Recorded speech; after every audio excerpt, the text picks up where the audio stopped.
it's not picking up. Okay. Thanks. So we're ready to go, yeah? Yeah. I'm just going to go and check. Carry on. I'll go and check and make sure. I'll come back in. Okay. Good evening, everyone. Welcome to the Haverhill Town Council Planning Working Party. I'll read the script before I start. Please note that this meeting is being recorded by the Town Council and when possible live streamed on YouTube. Please note that the recording device is sensitive and the live stream may be recorded by third parties. So do not say anything you do not want recorded. If necessary, I will direct all recording in the room and live stream to be stopped, but generally I want to avoid doing that. So we will normally record everything except any item taken in closed session. Members of the public may also make their own recordings, but must follow our rules for doing so, including stopping recording when requested. Whilst we do not accept anonymous speaking at the public forum, members of the public who wish to speak but do not want their name published must please indicate this before you say your piece. Thank you, everyone. Right, straight to item 9. I will invite members of the public who wish to address the working party in relation to a planning application to speak ahead of the working party, considering each application in turn. Before I start, because this one, do you want me to read this out? The actual, yeah. Right, it's DC 230229 FUL, change of use from residential bracket C3 to residential children's home C3 small b for up to 4 children. And this is from Miss Joanne Binfield, is that correct? Yeah, that's my colleague, that's not me. Right. This is area Camden, and this is 9 Tasman Road. Before I start though, before I ask the audience, that is, I feel this, I'm going to ask 3 questions. I feel this will help the audience and the working party, actually, to the applicant. The application form states there are 3 full-time employees. Environmental Health from West Suffolk states that you will have two staff on nights and 3 during the day, working 2 12-hour shifts, 8 a.m. to 8 p.m. and 8 a.m. and 8 p.m. to 8 a.m. looking after a maximum of 4 children. Could you answer that confusion, please, first, to sort of correct it to actually how many staff and what hours they will be doing? Well, that is sort of what will be happening. So shifts are 8 until 8, and then there will be a changeover at 8 p.m. So 8 a.m. to 8 p.m. 2 staff, and then 8 p.m. to 8 a.m. in reverse for 1 wake night, possibly 2 wake night staff, depending on the needs of the children that are accommodated in the home. So yeah, there'll be a manager Monday to Friday, 9 to 5. To facilitate working with the home and support the staff. But it won't just be, obviously it's over 7 days, so there'll be a team of 8 staff in total that won't all be at work at the same time and do work shifts. Okay, thank you for that. Parking spaces, there's only 3 parking spaces. If there are 2 people per shift, which you just stated, that change over, the 2 incoming staff can only park in the visitor space, if I'm correct, because of where there's 2 coming on, 2 going off, there may be 4 cars there, maybe. Obviously it'd be good if the staff are employed locally and they may walk there, but there may be 2 coming on, 2 going off. Unless there is only 3 spaces, there might be a problem to that. Excuse me, and the manager's car. Yeah, well, hold on. Let me just say these 3 because it's, you know, you can ask that afterwards. But I just want you to sort of explain the reason and what's happening, or the 3 spaces. So, how are you going to get around that? So I visited the property and my colleagues on 4 separate occasions, different times during the day, and the current owners of the property had 3 vehicles parked on the drive. 6. Car. They've got 6 there. Yeah. Hold on, please. Right. Can I please ask that you stop talking over anyone else that's talking? That includes all the councillors as well. I want this as a meeting so everyone here can hear everything that's going on. Okay? Right, can you speak here? So, Thank you. visiting at different times of the day, and just as you said they had 3 vehicles parked on their drive, 2 cars and a van, but they also had adults that lived at the accommodation because it's a 6-bedroom home that parked in the adjacent road, which so happens to be on the 4 occasions when I visited where I parked because there was parking there. So that would be our intention. We are hoping to, I have already been approached locally by people who want to apply for positions. Not everybody drives, not everybody will have a car, but that doesn't mean to say that there won't be 3 vehicles parked on the drive Monday to Friday. Like you say, the manager would possibly have a car, the home will have a car and the staff will have a car, but we would do our best not to disrupt park in front of everyone's driveways or anything like that. We haven't had any complaints about parking at our current children's home, so we are very respectful of that. I appreciate it seems like it's already been an issue for the current property, which we weren't made aware of at all in offering to purchase the home. Okay, and the third and last one is Environment Health says they have no objections. And they state that the noise and other nuisance and amenity issues would have no greater impact than if the property was a 6-bedroom residential property. Could you explain why? When you register a children's home, it gives you 4 classifications. You can't just register a children's home with Ofsted to say they're children, you have to label them with a label. And we're registering the home as an EBD home, which is emotional behavioural difficulties. It isn't neurodivergent, it's not children with autism, it's the closest to, I want to say, a normal child as you can get. There's a national shortage of fostering placements for children, and that is the cohort of children that we're aiming this home at.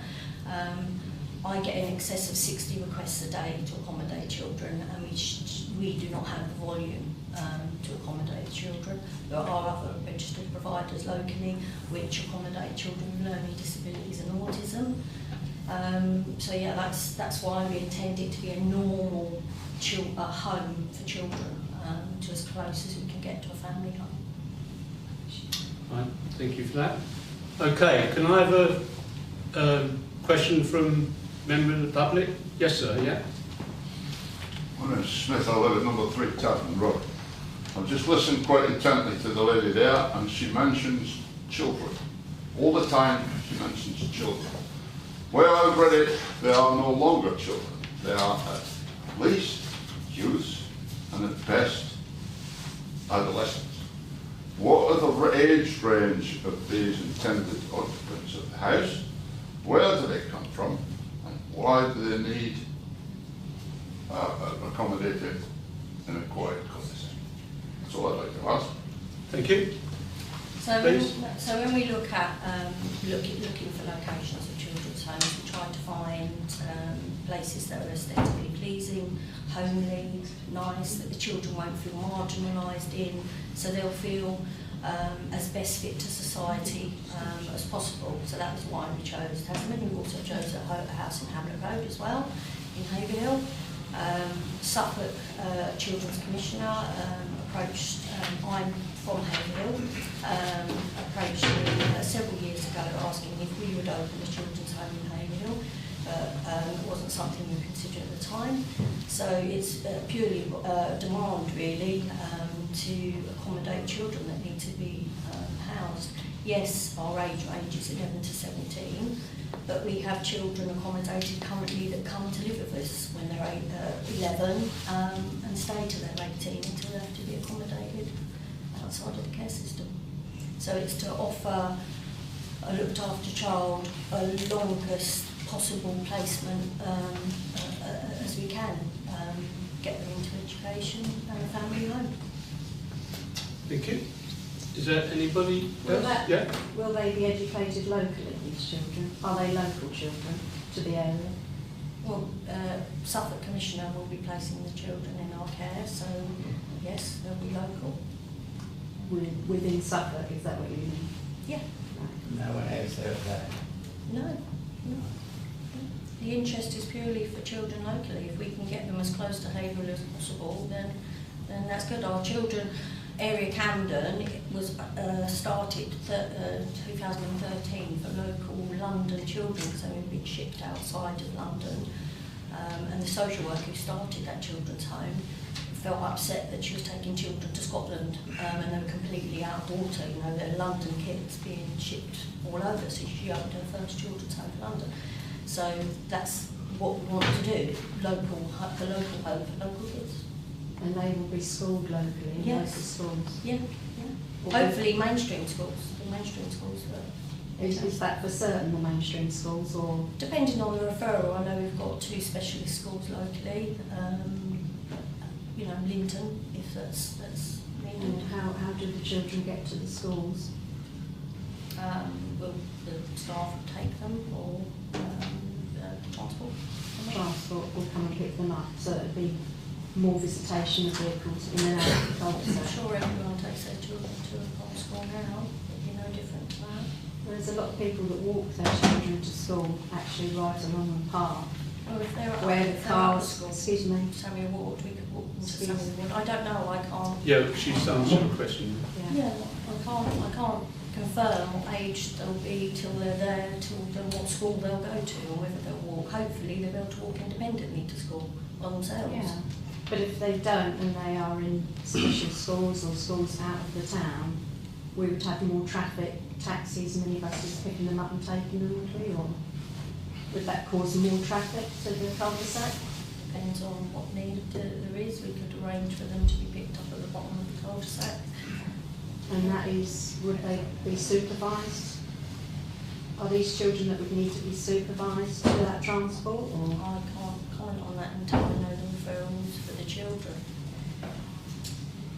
Looking at the all children's homes have to have a location risk assessment, so we couldn't accommodate children outside of that location risk assessment, so if they were deemed not to be safe to be accommodated in that area, we couldn't accommodate them. It's a 2 staff ratio to 4 children. That implies they have low level need. So supervision levels are like a mum and a dad, or you know, co-parenting. So that would indicate their need. They wouldn't have additional needs. Otherwise, they'd have a higher ratio of staff on a one-to-one basis. Okay? Yes, sir. Yeah.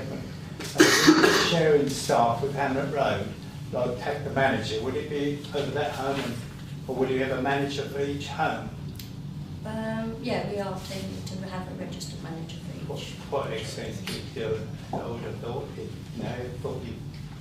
so I'm not sure what that's there's only 4 relevant. children, would you be sharing any staff with Hamlet Road?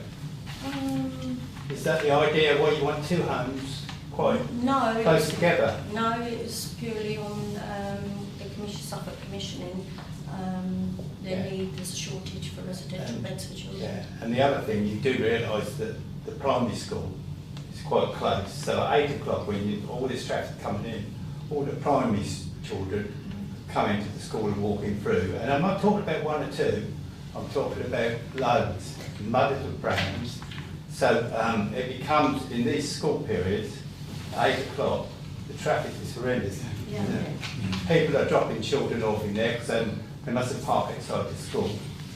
So as long as you realise what you come to the cul-de-sac at times, odd times, it's not good enough. You need to see it, what happens all day, and in the evening. We often have people that come to visit us. When our houses were, I've been there 40 years by the way, when our houses were built, people had 1 car. So my car sort of goes over the pavement a bit, And I can't help it, that's how the hell's it be. But now, most people have got 2 cars. When, you know, when visitors come, we've got nowhere to put our cars. It's, you know, but you've got to understand the primary school, the times that your children will be coming, they will be going through a lot of them. And it'll be quite congested. You can't get up the road sometimes now. No. When the school. Hold on a minute. Can you answer that, please? Well, it sounds like you've all been living with a quite congested road that you may need to. Well, I've got lots of people, sorry. Okay, did you want to ask something? No, I was just saying, do they realise that, what, 75% of the people who live in that cul-de-sac have lived there 30, 40 years? We're nearly all retired. You know, it's not a children's place. There's no, that house has got no garden, only boarding. Where are they going to play? Down the side of a bit of grass where there's supposed to be a no ball game notice.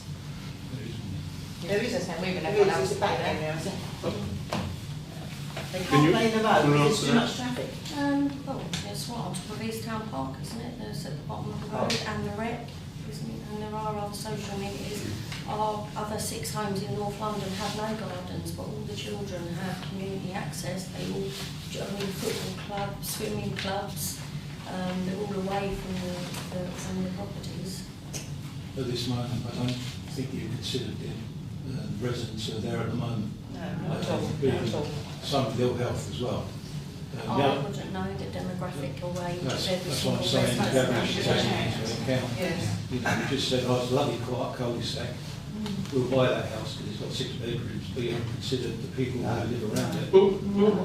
Will these children, just to answer that, will these children sort of be very, very noisy children? The children. Because they're saying about disturbance. Are they free of an evening? Are they free to go out and do what they want? Depending, well, yes, it's, you know, depending on their risk assessment, but there'll be no noisier than, I guess, people's grandchildren or children. I'm not sure how long the current owners have lived there, but their sons were children at one point. They were grown up. But can I ask, do they, you might not be able to say, but do any of them have like drug-related issues or anything like that? The only reason I say that is because there is drug dealings going on in the cul-de-sac that I've seen, that I've chased away from my house, and potentially they could entice that even more. Well, when we do the location risk assessment, we look at all the criminal stats within the area. So that's something that we would do with the local police force. And they are, by law, have to advise us of any risks, including like paedophiles, anything like that, that could pose a risk to children, burglaries. They have to make us aware, so drug dealing, anything like that. So have those assessments been done? They don't actually take place till we've been given the go-ahead on properties, and that happens nationally. And you're not aware of what children or what type of children will be living there and what care they would need? To give you an example, today I had a referral for a 12-year-old girl who would be ideal for this home. Her father unfortunately passed away during COVID, and her mum has just gone into respite for cancer, and they've approached us for a bed. And I would love to be able to say yes, we could give. She doesn't have a diagnosis or anything, she's just a normal 12-year-old child, and that's the type of cohort of children that we want to accommodate. The other gentleman was saying about adolescents and youths. Yes, but we try to bring a cohort in with the same age, so we wouldn't accommodate an 11-year-old with a 17-year-old because it wouldn't be appropriate, we couldn't risk a match that, so they'll all be 11, 12, 13, then possibly 13, 14, 15, like that, so it wouldn't, or we don't, most, as sad as it is, most 16-year-olds are put into 16 plus semi-independent accommodation because it costs less to house them. So most children that do come into our care do get moved on at 16 plus. Are they all going to be same sex or mixed? Could be mixed. Because there's depends again potential on for the growth risk there, ain't assessment. Pardon? 17-year-olds and boys and girls, there's potential for babies to come on, so all of a sudden there's more people in the house. You can have children in a home with different sex, doesn't mean they're in a relationship, they have a relationship. I'm not saying that, but potentially there is a chance it could happen. They could potentially go out and get girlfriends and boyfriends, and that could happen What, so then they bring them back as well? No, because we're a registered children's home. It's only for the children who are accommodated to live there or stay overnight. So they make friends around the area, which, you know, then their friends start congregating out front. Well, that, More issues with behavioural issues. yeah, but that would be discouraged. It wouldn't be, It it doesn't would have be a to be hang and one, join. because none of us have got young kids that all congregate outside. So that child that you just mentioned, that 12-year-old, that's not a typical EBD child, is it? What is her emotional and behavioural difficulties? Oh, look, I She's should just told me she's a imagine. standard child, his father's sadly died and her mother is going to die. That's a normal child I would expect to go to foster care, not to an EBD. There's a national shortage of fostering. Polaris, who Area Camden are owned by, are the largest fostering agency in the UK. And we have a national shortage. And yes, that 12-year-old would normally go to a fostering placement, but there isn't anywhere to. No one will take it. I take it Right, she's got no, no sir, family. no, I'll go to someone else. Yes, that lady there? Can I ask, what's the ratio of them coming and going? I mean, do they stay for a set amount of time, or are they just swapping over all the time? Are they changing areas? Well, hopefully. Or are they just there to stay? Yes. And if they're there to stay, and that boy is, say, 17, how old will he be when he leaves? Children can stay in residential care until they're 18, and then, because they're a looked after child, they are accommodated until they're 25, but outside of the care system, which if they choose, if they're a Suffolk child, that could be across the road because they've got local network or community within, so they're entitled to a council accommodation. See, we're speaking personally from somebody of my age group, in our 80s, and I live on my own now, since my husband passed away. So any extra sound, your sleep's disturbed, and I'm thinking, oh God, is somebody right here? You know, because there are areas in every town, I know that, but I'm talking about ours, and that's why we all feel safe, and that's why we've all stayed there so long. Yes, Because we feel safe there. It's quiet. And I hear anything like that, and I'm out of bed, and that's it, my sleep's done. You know, and I'm not just speaking on my behalf. David here, I mean, bless him, he's same age group, I think, maybe a little older, and his wife's got dementia, and they live next door. They're number 8, Tasman. Yeah, they live next door. So any noise, and I've been where children, I'm not against children moving anywhere, it's just, I know everybody says not our area, but why pick a cul-de-sac? And why pick a quiet cul-de-sac? Please. You know, there's a lot of bungalows around there, so most of us, I mean, the lady behind me as well, I mean, she couldn't be here because she's in a high wheelchair. And it's just, you're upsetting the whole system, you know? Can you answer that, please? Well, like I said previously, when we're looking at finding nice places to live for children, that was the very reason why we chose there. I didn't use the word quiet when I came. It seemed quite a busy road area. That's because everybody comes and uses our road to park in. I appreciate you're still telling me that, but I don't know that. No, I wasn't that's why I'm there. telling you. Yeah, so I actually thought, I can see now how it is a thoroughfare because there's a path that goes adjacent to the home. But yeah, that's why we chose the home. It wasn't, and because it's a 6-bedroom home, big enough to accommodate the children needing individual space for learning and stuff like that, doing homework. So yeah, that's why. Yeah, it's a nice house. That's why we chose it.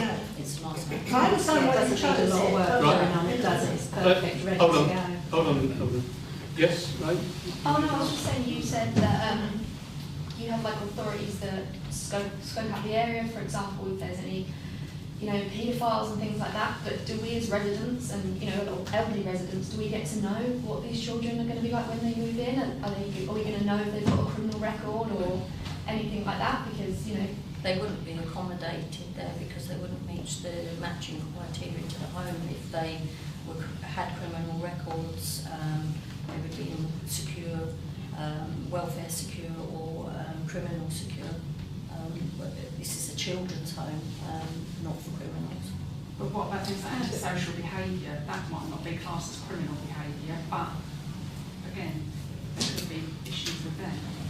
If there was an occurrence, we'd work with the local PCSO to come up and discuss the children.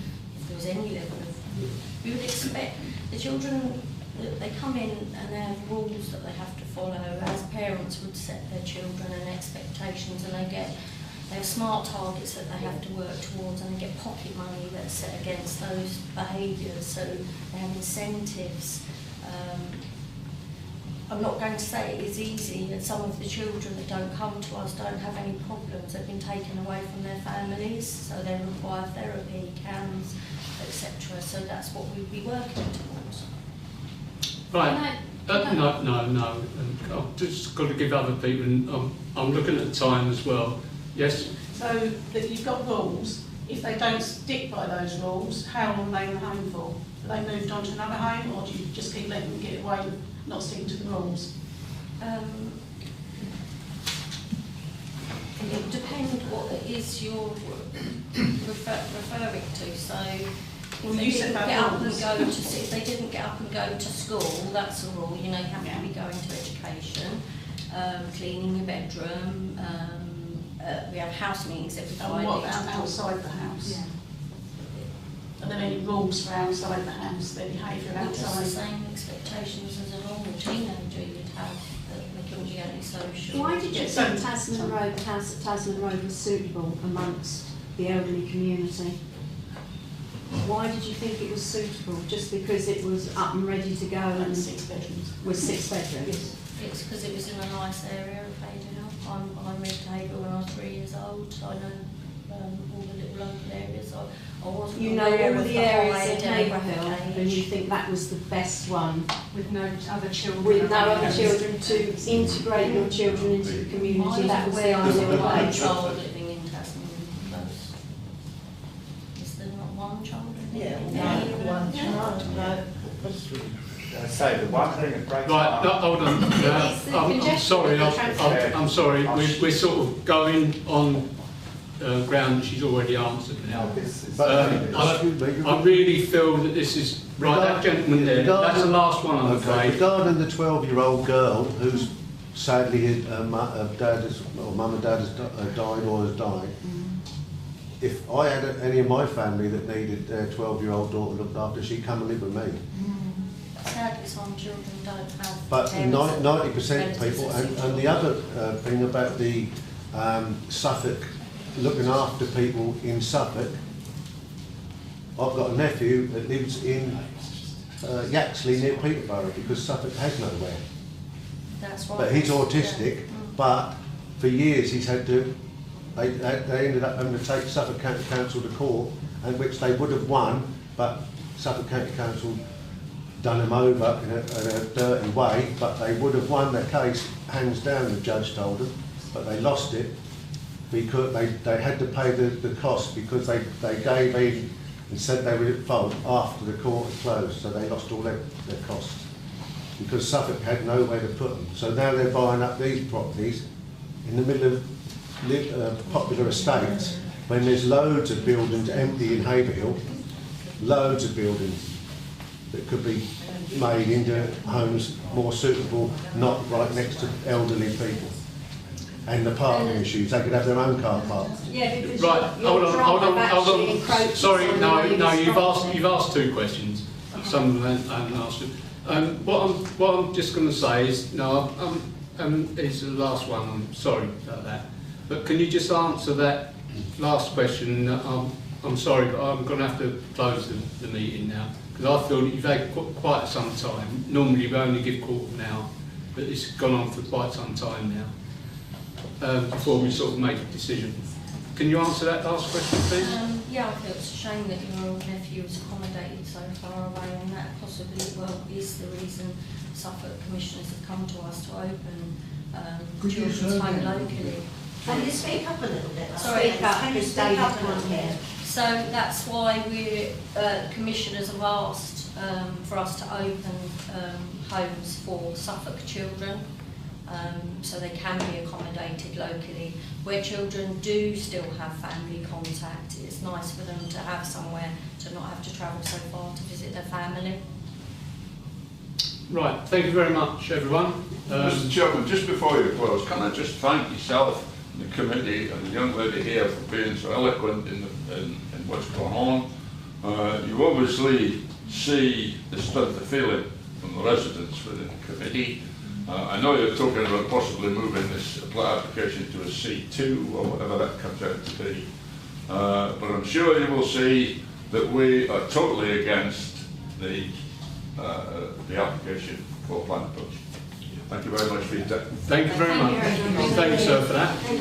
You can stay. You can stay. We can discuss it now. Yeah, because we as councillors now discuss what you've just said, taking into account, and then we'll make a decision. You do that in closed? No, while you're here. And this decision we've made will go, because we're consultees, yep. And this will go to West Suffolk Council, who makes the final decision. So you may, as I say, you must be quiet though, because we want to talk amongst ourselves. Sorry, can I ask you a question about what you just said? Like, you can consult. If you was to go to West Suffolk and said we don't approve this, are they likely to listen to you, or can they just approve it? Yes, they do listen to us very much so. For our objections and things like that, they do. Okay, thank you. Good. Sorry if it's helpful. So just a reminder, that was the public session, and this is a meeting in public, not a public meeting, so please don't try and interrupt what happens next.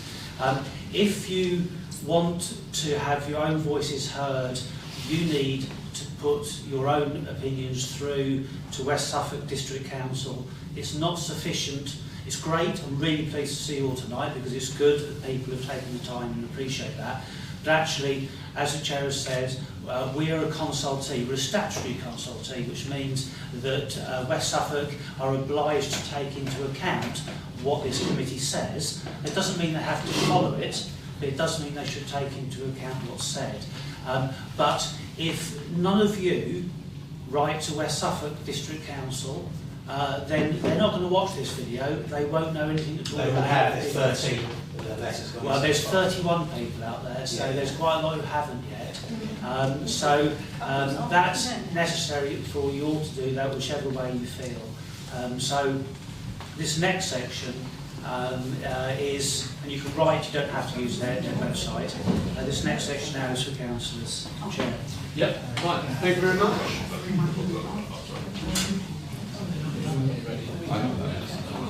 Right, okay. First question is from Councillor Burns, and then Councillor Brown. Thank you very much. Hopefully the live stream's working and everything. This is a planning meeting, so we have to consider what's called material objections or comments. A little bit of a very quick background. I was in a children's home a long time ago, 50 years ago or more, and much of what was being said is very similar to what was happening then. I was there not because of any disruptive behaviour, but my parents had died by the time I was 9, so I was in the children's home from 9 till 13, and then luckily I was fostered, which is probably the best thing that ever happened to me after that.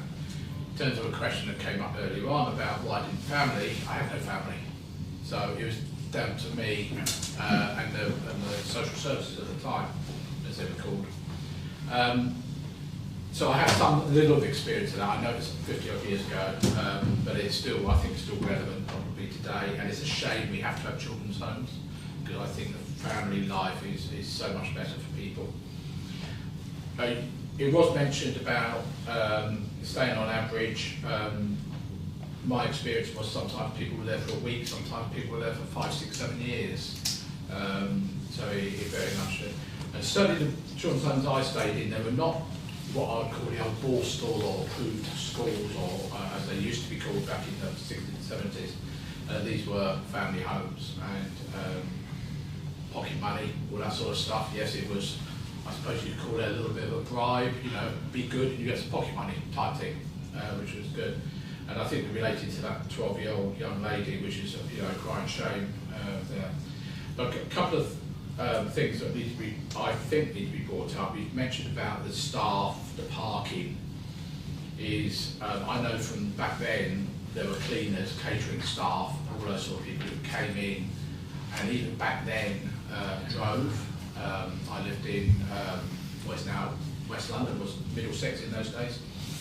And people didn't get bus, they did drive.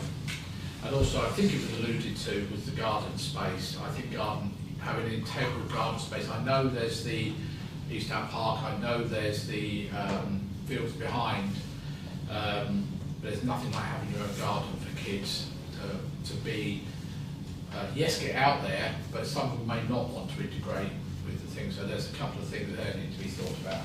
Thank you, Chair. Thank you for that. I was in the children's home as well, Dr. Bernardo's, for a very, very small amount of time. Yeah, when my mum had to go into hospital and my father had died, so I've been very short time, not as long as you. Councillor Brown. Yeah, first I'd like to thank you for coming along. It's just really good. You've answered a lot of questions. I mean, the work that you do is really good, and children do need homes, etc., etc. For me, personally, the parking issues are pretty insurmountable. I walk past there quite often, walking the dog at number 9, and 3 cars that are there at the moment. They're always invariably, one of them is on the path, half on the path. So I think it's a bit an issue there anyway, and that's without the additional comings and goings, which will obviously be a lot more. But one of the questions that I'm really interested in was, what's the situation with number 8? It was unclear around, it seems that has number 9 taken part of number 8's parking spaces? From the drawings I looked at. This is number 8. Yeah. Yeah, but I couldn't, on the drawing it shows that you've actually, number 9 has actually taken part of number 8. Yeah, that needs clarifying because I think it has been clarified now as part yeah. of the purchase agreement on the deeds, and it's now resolved. Yeah, so that has been resolved, okay, yeah, because that's obviously, it's very tight for parking anyway, so if you had an idle bit taken away, you'd only have room for 2 cars, so yeah. But the other issue, which John brought up as well, is it's a large house, 6-bedroom house, but, kids need their own back garden, and there's from what I've seen, Google Earth, etc., it's very, very tight. They seem to have built over most of the land that they had there. So I know there are parks, etc., nearby, but as John said, you do need your own space in your own back garden and things like that. So I don't think the location is ideal by any means. I think what you're doing is good, but it's just in the wrong place. The parking issues, I think, are surmountable. Thank you. Councillor Smith? Yes, I agree with Councillor Brown and Councillor Burns about the parking and about the garden particularly. I am a bit concerned they haven't got their own garden space. I think if you've got 4 children, yes, it potentially is an ideal family home for them.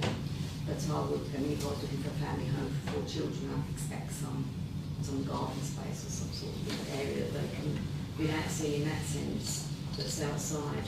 I don't think it's a material thing to consider if you're looking at potential behaviours of children and things like that, because a family of 4 children could move in there, 2 parents and 4 children in as a residential, vehicle. So I don't think we can really consider what these children are going to be like and that sort of thing. That's not really material. But definitely the parking could be an issue, and also I think I would like to see some garden space there. Thank you. Okay. Any more? Chair, sorry, could Yes, you just Councillor Knox. for the purpose of our visitors, could you just clarify for them that some of us here are observers, we don't sit on land, so some of us, if you don't see us vote, please understand that's because we don't sit on that planning committee. We've come here tonight to hear your concerns, so please understand we're not sitting on a fence here, we're simply listening, so thank you. Thank you. I think they've heard that, yeah? Yes, please. Okay. Okay. Any proposals? Yes, Councillor Brown. Yeah, on those grounds, I suppose I'd like to propose, sadly, objection, parking issues. And garden Garden space? space, Right. Can I have a seconder for that, please? Right, okay. All those in favour, please show. That's carried. Okay. Right, thank you everyone.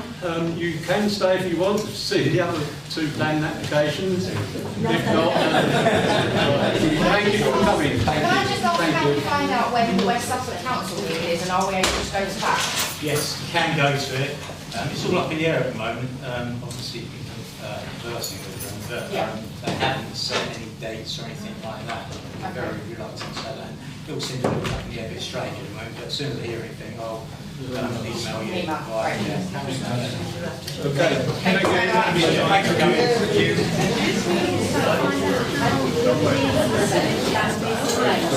Yeah, I think the land registry or something like that will ask. Yeah, people know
Thank you very much for coming. Yeah, just a bit fantastic.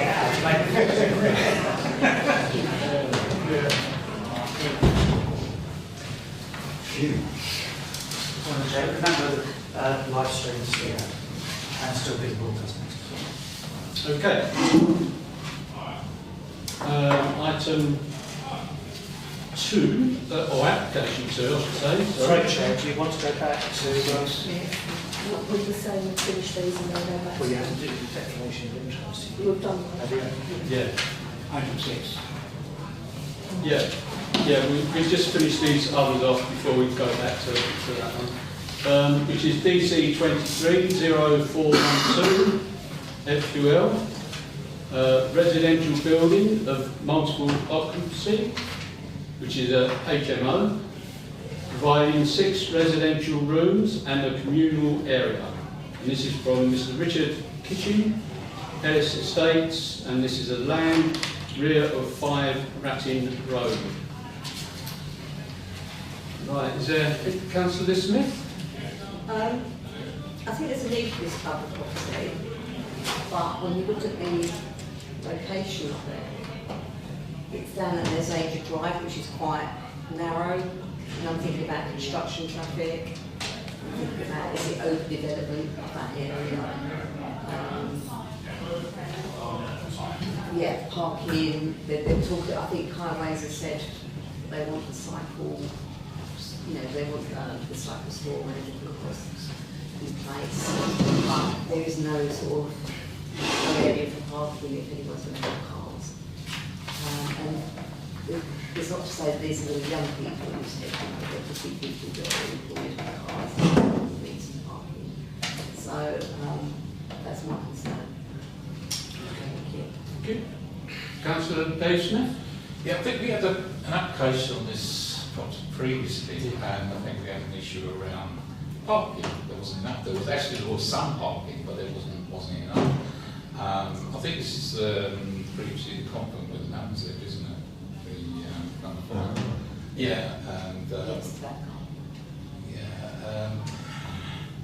I think if I was to object, it would be around the lack of parking. I think past that, I'm afraid. Okay. Councillor Burns? Yeah, sorry, I didn't hear what was, so I think you meant about parking, I think it was my problem.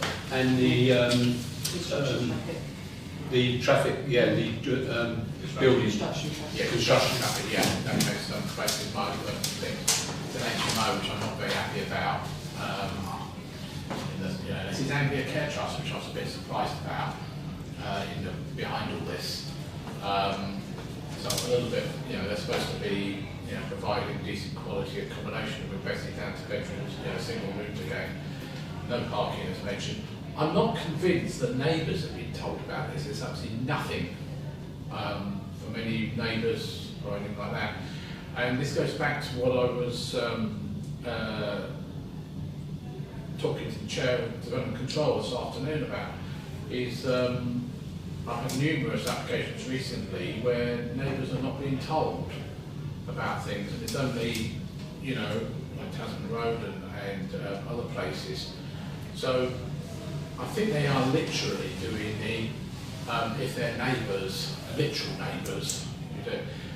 Obviously the one in blue at the front of the building is owned by them as well. It's the same people. That's the one that was converted to an HMO. I'm a little bit worried. They sort of tried to compare it to the block of flats that was built across the road behind Lordscroft Lane, as if there was, as if it was the same. And the assumption that people who live in HMOs don't have cars. Of course they have cars. You only have to look at the problems with HMOs. I mean, next door to me there's about 5 cars parked there now on a 3-bedroom house. So I think, I never thought about construction, but I think, I would agree. Okay. Councillor Brown? Yeah, same point as already been brought up, but also, as John alluded to, there's a HMO at the front there as well, isn't there? I'm not sure how many people, that's the registered HMO, isn't it? 5, isn't it? At least 5. Yeah. So you're starting to get quite a cumulative impact there between, one behind the other, one with 6, one with 5. Les Age Drive is narrow. I couldn't support it. Again, they're doing good stuff, but it's in the wrong location. It seems to be squeezed in. Okay. Councillor Baseman? Just ask a question for you. I mean, if this super-adjacent property is owned by the same person, people, 11 HMOs, isn't there a limit to the amount of HMOs you can have on one site? Not in terms of, you can have as many as you like, but each HMO, if it's over 5, and it of course has to be registered. And this is 6, of course. And I say HMOs, the groups, Okay, right. Can I have a proposer then, please? Councillor Smith? I propose that we object on that basis, no parking and potential issues with construction traffic down that narrow drive. There's Asia Drive. Okay. Can I have a seconder for that, please? Councillor Brown? All those in favour, please show. Yeah, that's carried. Thank you very much. Number 3, application 3, which is DC 230414 VAR. Variations of conditions 2, open bracket approved plans, close bracket. 8 vehicular access, open and close bracket. 9 new access. 10 parking and manoeuvring, open bracket, close bracket. 15 compliance with biodiversity.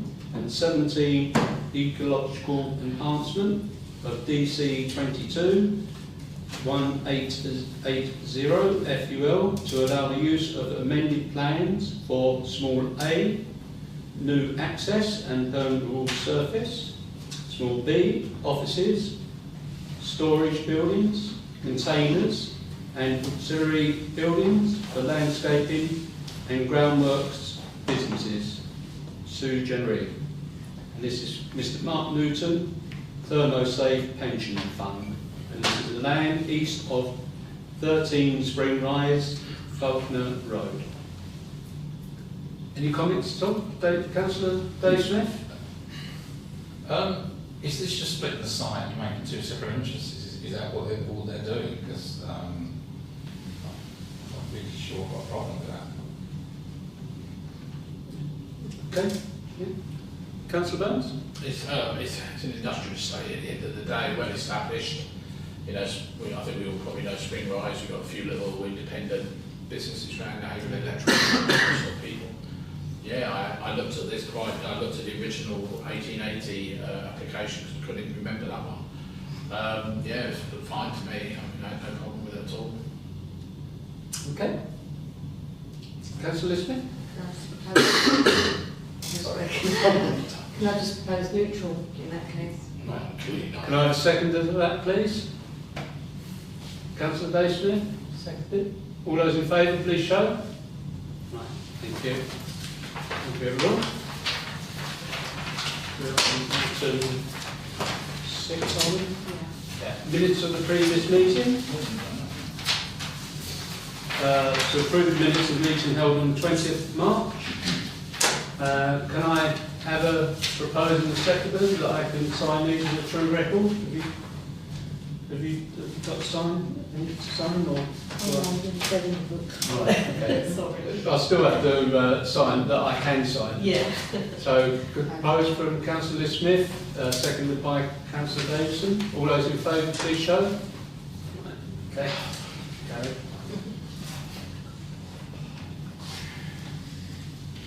Okay, item 7, which is matters arising from the minutes.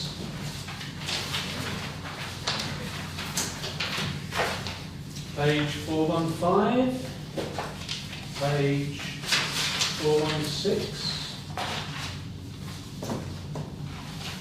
Any comments still? Page 417.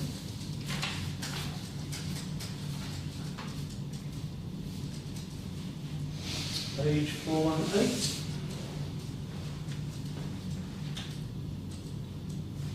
Any comments? No? Right, thank you very much. Then we've had that. Item 9, to consider permanent applications to West. Oh, yeah. Sorry. Yeah, 10. Right, item 11, which is matters of report.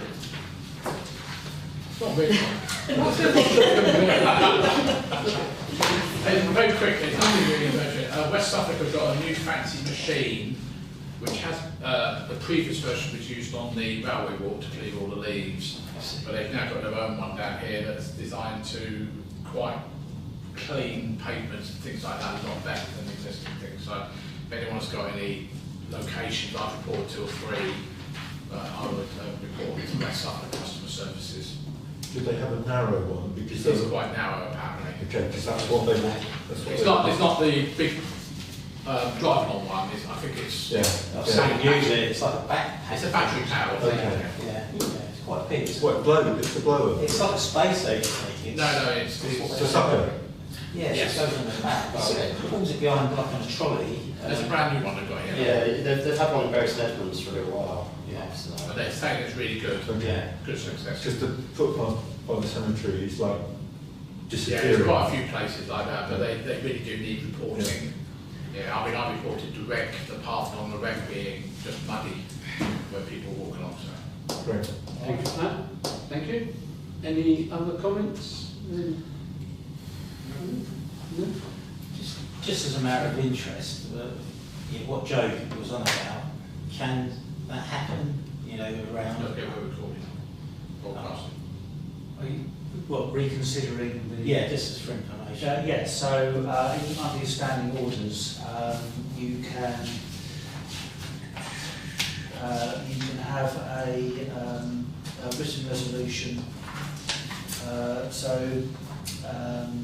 A resolution shall not be reversed within 6 months except by either a special motion, requires written notice, or by a motion moved in pursuance of recommendation of a committee or subcommittee. So we have had in the past where this committee is... I take it has to be on the agenda, does it? Well, it was on the agenda in terms of this matter was being discussed, so it could have been done. But there's nothing to stop a written notice from 3 councillors for it to say put on the town council, which is the next kind of sensible, relevant meeting coming up. It wouldn't be on community events, and that could then reverse the decision. Clearly, if everyone's wanted to do that, then you know these are your own rules. These aren't the law. So if the council simply said, you know what, we've listened to what they've said, we feel that actually we made the wrong decision, we can change it, then you can just vote to do that. You don't have to follow your own rules if you don't want to. Sorry. Councillor Dashwood? But does it have to be, the person have to be on the committee? I mean, or can it be any councillor? Well, it says by at least 3 councillors. It doesn't say about a committee, but it's really about resolutions of the council. So, as that's the next meeting that's coming up, it will be the council anyway. So it's the next full council, is it? So the next full council, if 3 councillors wanted to bring the motion, then that can be done.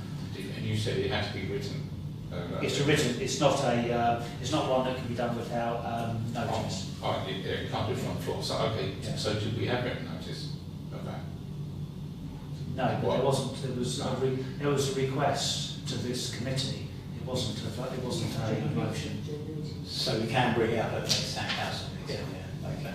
No, because to be fair, the Euroathy people did put some good points up, and I think it deserves consideration. Okay. Right. Thank you, everyone. The date of next meeting is on the 18th of April. Which will be online. Yeah, yeah, so then really, if the 18th of April is before the town council meeting, so then really we should put it on the agenda for that, should we? If councillors want us to put it on the agenda. I personally think that, we've had the presentation, etc., etc. We're going to feel the heat from the rest of the council if we don't think about it seriously. Yes, exactly. Yeah. So could we have it on the agenda for the 18th to start thinking about it? Yeah. I wasn't here, so I don't know what you're talking about. Okay. You didn't miss anything. Yeah. Well, you did miss anything. So we'll call it We'll talk about it once we finish. Yeah, that's fine, absolutely fine. But that counts as written notice, anyway. So Right. Okay. Thank you, everyone. If you can stop the live stream, please. Say closure. Closure. Item 13. We're not streaming the first part personnel, are we? Just checking. Sorry, I said the time. Oh, right. We haven't got the clock, have we?